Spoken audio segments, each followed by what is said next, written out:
kewajiban konstitusional presiden. Mulai dari Soekarno, Soeharto sampai terakhir apalagi Jokowi.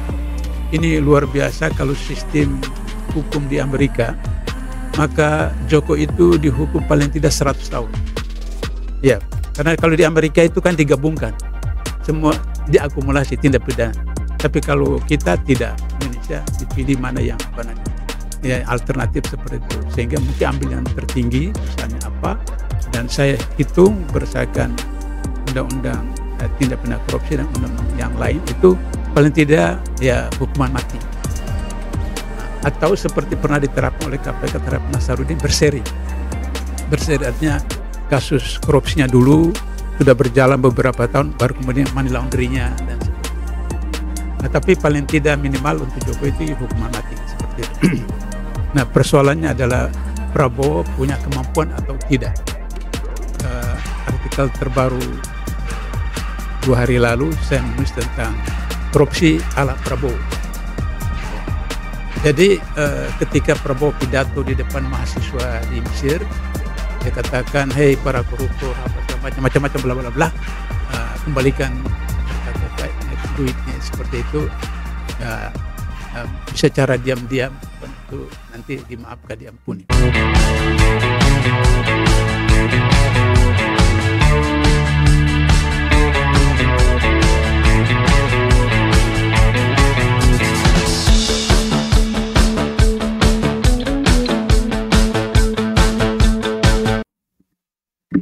Terima kasih moderator sekaligus sebelum bait dari acara ini. Tahun lalu saya menulis buku dengan judul Orde Reformasi yang Tergadai.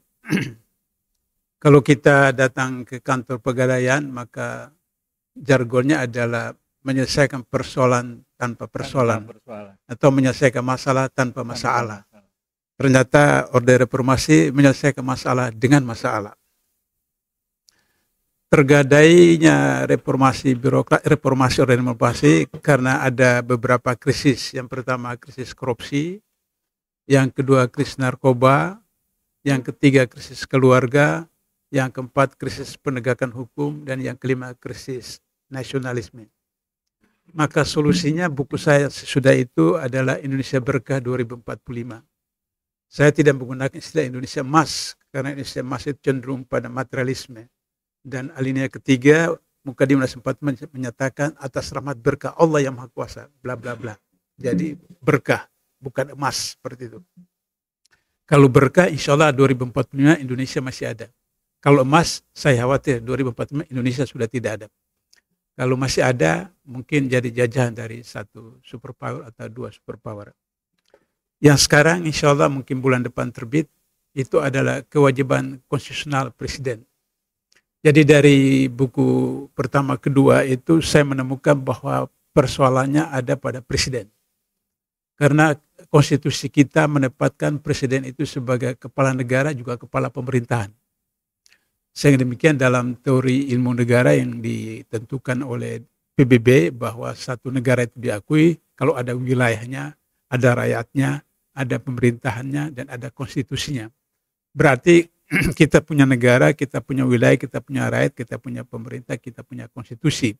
Berarti tinggal hanya dua persoalan, rakyat dan presiden, pemerintah.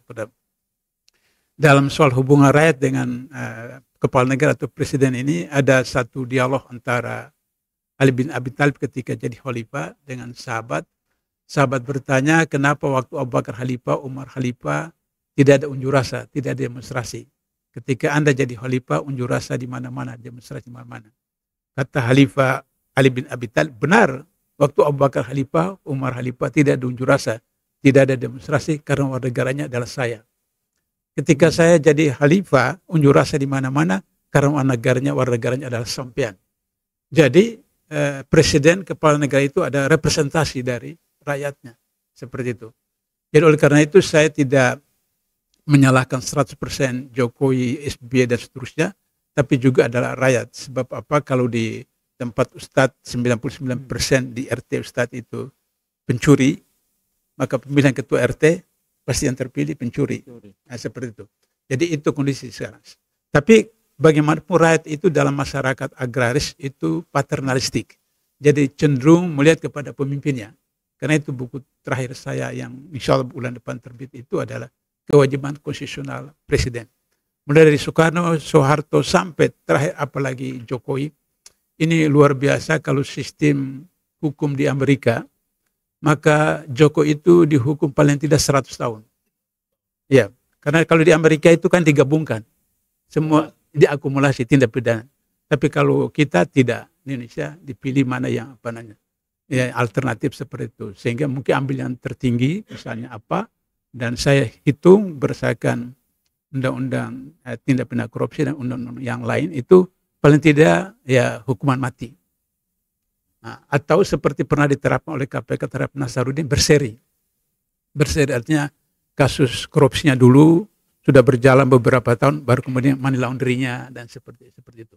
Nah, tapi paling tidak minimal untuk Jokowi itu hukuman mati seperti itu. Nah, persoalannya adalah Prabowo punya kemampuan atau tidak.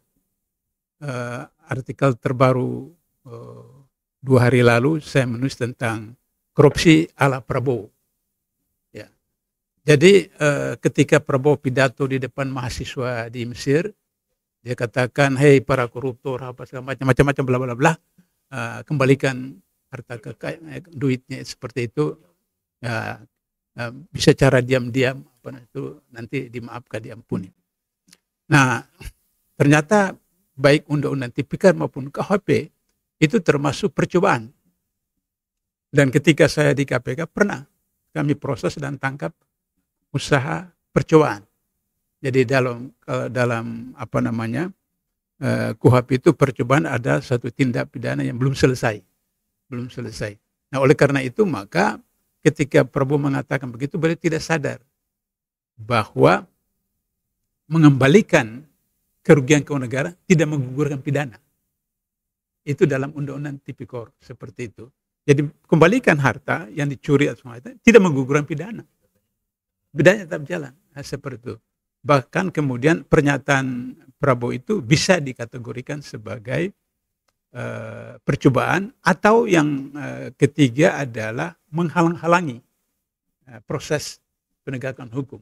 Jadi ya itu menghalang-halangi proses hukum itu. Jadi Prabowo bisa kena 3 pasal seperti itu. Nah, oleh karena itu maka kemudian kalau Prabowo itu betul-betul mau serius sebagai seorang jenderal, bukan karena mantu presiden waktu itu, artinya jenderal murni seperti itu, maka saya sarankan yang pertama adalah Prabowo terbitkan Perpu mengembalikan undang-undang KPK yang lama, Undang-Undang nomor 30 2002, kemudian meminta 57 orang, Novel Baswedan dengan teman-temannya itu kembali lagi ke KPK, karena mereka ini kan sebenarnya 75 orang yang dipecat Firly dengan skenario TWK, tes wawasan kebangsaan. Kenapa itu wacana itu? Karena mereka ini ketika Firly diputi penindakan, mereka ini selalu melawan Firly. Dan ketika Firly jadi diputi penindakan itu 20 kasus OTT bocor. Sehingga dengan begitu maka kemudian ketika dia dipecat dari diputi penindakan, lantas kemudian karena Kapolri itu orang sekampung, sedaerah, sebelum ada SK dari pimpinan diterbitkan tentang pemecatan Firly, ditarik menjadi Kapolda di Sumatera Selatan. Maka beliau ikut proses seleksi pimpinan KPK dan kemudian sampai di Komisi 3 DPR. Pada waktu itu pimpinan KPK, waktu itu Pak Agus Raharjo, pimpinan KPK, mengirim surat resmi kepada Presiden Jokowi dan DPR bahwa orang ini bermasalah. Tapi ternyata terpilih jadi ketua KPK. Jadi tugas Firly itu adalah mengamankan Tito yang ada punya kasus buku merah, kalau masih Anda ingat dulu buku merah. Jokowi tidak terlibat langsung, tapi ada iparnya terlibat dalam menyelamatkan, membebaskan pajak dalam kaitan dengan kasus Tito itu. Nah, waktu itu mereka sedang honeymoon. Ya. Jadi istilah HRS itu kita nonton saja pencuri dan pencuri berantem. Penjahat yang penjahat berantem seperti itu. Jadi kalau masih bulan madu, itu kan bau kentut pun harum kan, seperti itu. Tapi ketika sudah cerai, maka habis-habisan seperti sekarang. Saya ditanya sama wartawan apakah Hasto akan ditangkap atau tidak. Bergantung dari perceraian Jokowi dengan Mega itu talak 1, talak 2, atau talak 3. Kalau talak 3, Hasto akan dipenjara. Tapi kalau talak 1, talak 2 masih bisa rujuk kan. Nah, masih bisa rujuk. Kalau rujuk berarti Hasto tidak akan ditangkap. Atau misalnya diproses kemudian dibuat pra-peradilan sedemikian rupa kasus Gubernur Kalimantan Selatan itu karena orangnya Jokowi, kemudian pra-peradilan KPK kalah. Seperti itu. Jadi dan ketua KPK sekarang itu orang Jokowi. Orang Jokowi. Nah, oleh karena itu maka kalau Prabowo betul-betul jantan mau memberantas korupsi, terbitkan perpu. Gitu. Sudah itu kedua, terbitkan beberapa perpu yang berkaitan dengan pembatalan undang-undang IKN, undang-undang Minerba, undang-undang Cipta Kerja, undang-undang Kesehatan, dan seperti itu. Sehingga kemudian Prabowo bisa merasa dirinya betul jenderal, PD, seperti itu, sehingga kemudian tidak terganggu. Tapi kita lihat dalam waktu 100 hari ini, apa bisa atau tidak. Ya, kita kasih kesempatan 100 hari seperti itu. Nah, sebab jika tidak, maka kemudian, besan saya di Malaysia itu, telepon saya waktu pelantikan kabinet itu, dia bilang, Pak Abdullah, kalau meeting kabinet itu di Padang, Padang itu bahasa Malaysia itu lapangan. Jadi kan 100 orang kan, di lapangan seperti itu. Seperti itu. Nah, jadi itu problem sehingga begitu maka 2025 tambah serius. Kenapa tambah serius? Sebagai bagian akhir dari catatan saya ini. Tambah serius karena kita punya APBN 2025 itu 3.650 triliun. Utang jatuh tempo dan bunganya tahun depan itu 1.000 triliun. Jadi berarti sisa 2.650 triliun. 2.650 itu ada beberapa kabinet baru, menteri baru dan segala macam. Kemudian sarana prasarananya, kemudian mau beri makan gratis dan seperti itu, yang mulai dari 15.000 kemudian 10.000 dan bermacam-macam seperti itu. Maka kemudian bisa dipahami bahwa PPN itu dari 11% menjadi 12%. Karena mau bisa tumbal APBN itu. Jadi bukan bertambah 1%. Kan saya ini guru matematik. Jadi 11 menjadi 12, berarti kan 11 per 12 itu kali 100% berapa persen kan? Jadi bukan 1%. Nah, dari 11 menjadi 12 itu bukan tambah 1%. Seperti itu. Nah, untuk tumbal. Kemudian ekspor pasir. Saya WhatsApp teman di Singapura, apa betul Singapura perlu pasir? Ya perlu, enggak perlu sih, tapi itu kan Prabowo mau tambal APBN yang kurang itu 2025, maka ekspor itu. Problemnya adalah orang yang mengekspor itu orang dekat Prabowo. Nah, itu problem. Dan itu juga sudah kasus baru lagi seperti itu. Nah, jadi banyak sekali kasus yang dilakukan oleh Prabowo ini, sadar atau tidak, paham undang-undang atau tidak, seperti itu. Nah, sehingga demikian maka 2020 itu tambah parah APBN meletus. Kemudian apa saja di Indonesia kenaikan sesuatu itu berdampak langsung tidak langsung. Misalnya PPN naik menjadi 12%. Orang terima gaji, kemudian beli barang apa, bahan pokok dan seterusnya, itu naik. Terus disebutkan bahwa tidak ada barang-barang pokok itu tidak berpengaruh. Ini bertentangan dengan undang-undang harmonisasi perpajakan. Di mana di sana disebutkan sistem yang diterapkan ada single tarif. Jadi tidak bisa ada beberapa tarif, single tarif. Jadi kebijakan itu bertentangan dan seperti itu. Nah, sehingga demikian maka akhirnya harga barang naik, kemudian transport naik, semua naik, maka kemudian gaji naik tapi tidak berbanding lurus dengan harga barang naik, maka kemudian rakyat tercekik. Kalau misalnya Sri Mulyani mengatakan 11% itu orang miskin, itu karena kriteria orang miskin menurut Menteri Keuangan Indonesia adalah orang yang punya penghasilan di bawah $1. World Bank itu menetapkan 2,5 seperempat, 2 orang. Jadi kalau berdasarkan kriteria Menteri Keuangan Sri Mulyani, pemulung di Jakarta, peminta-minta di jalanan, itu tidak termasuk orang miskin. Karena penghasilan satu hari bisa 20-25 ribu dan seterusnya, seperti itu. Nah, sehingga demikian kalau berdasarkan World Bank, maka hampir 60% dari 285 juta rakyat Indonesia itu adalah miskin. Itu problem besar. Maka tingkat kriminalitas akan meningkat. Apakah judi online, apakah narkoba, apakah pinjol, itu akan meningkat. Karena orang serba susah. Maka kemudian tingkat keganasan, apakah KDRT, apakah kasus kriminal, itu akan meningkat. Sehingga gejolak sosial antara kelompok dan kelompok yang lain, seterusnya. Sebagai penutup, pertama kali saya setuju dengan Prabowo adalah pilkada dikembalikan.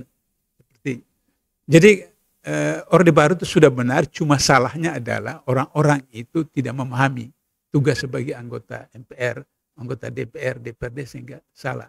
Sehingga Soeharto itu sebenarnya sudah tidak mau lagi dia, tapi orang-orang di istana atau di apa namanya itu mau supaya mereka jadi menteri terus, maka didorong Soeharto maju terus seperti itu.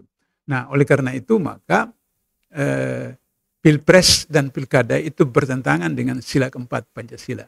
Kerakyatan yang dipimpin oleh hikmah, kebijaksanaan, dan perwakilan, yang saya pernah tabayun dengan beberapa orang tua, Pak Nasir, Pak Sab, Pak Bur, Pak Rum, itu sila diusulkan oleh Haji Agus Salim, merujuk kepada kasus Umar Ibn Khattab. Ketika Umar Ibn Khattab kena tertusuk dan kemudian luka parah, para sahabat minta tunjuk anaknya Abdullah bin Umar, tapi Umar tidak setuju, tunjuk 6 orang formatur sahabat. Mereka amrum syurabanhum, maka menetapkan Utsman khalifah. Kasus itulah yang kemudian diajukan oleh Haji Agus Salim sila keempat itu. Persoalannya adalah bahwa MPR kita dulu itu ada pelacur, ada koruptor, ada kafir dan seterusnya. Sedangkan 6 orang dari formatur Umar Ibn Khattab ini adalah orang yang dijamin masuk surga oleh Rasulullah, 10 orang, 6 orang ini masuk. Jadi oleh karena itu saya setuju kembali kepada Pilpres di MPR, pilkada itu dihilangkan. Kalau masih ada money politik, bisa ditangkap di KPK. 3-4 tahun yang lalu KPK tangkap 41 dari 45 anggota DPR Kota Malang. Satu bis diangkut. Bisa. Jadi kalau Jakarta 150 anggota DPRD-nya, untuk terpilih jadi gubernur itu 76 orang. 76, satu orang kasih 1 miliar atau berapa. Dia KPK bisa tangkap 75. Begitu juga di sidang MPR. Saya kira itu catatan saya untuk prospek 2025. Betul-betul parah betul. Jadi forum ini jangan berapa bulan sekali, bila perlu sebulan sekali atau 1 pekan sekali, supaya kemudian mengantisipasi banyak persoalan. Saya kira itu catatan saya. Makasih.